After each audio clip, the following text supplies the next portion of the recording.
အိမ်မက်တွေဝိညာဉ်နဲ့ငါနဲ့ဘလို့ပတ်သက်နေရလဲစတော့ထင်အောင်ထင်မှဖြစ်တာလို့ထင်ခဲ့တာခုကတော့မဟုတ်တော့ဘူးတခုကတော့ထူးဆန်းနေပြီ။သမီးရဲ့ဘလော့တွေကိုပုံစံအစ်စ်လေးနဲ့ရိုက်ကူးခြင်းလို့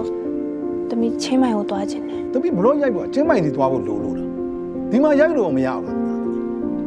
။ဟုတ်သားပဲသမီးရဲ့ချင်းမိုင်ဘာသွားလို့မလဲ။ချင်းမိုင်ကအရန်ကိုလာတဲ့ခရီးသွားမျိုးလေးတစ်မျိုးမမေရဲ့။သမီးကလည်းအခုချင်းမိုင်ကိုရာတီပွင့်လုံးလေးသွားခြင်းတာ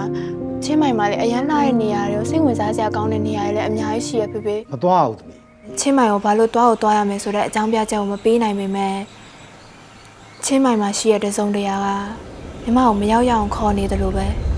တကယ်ဆို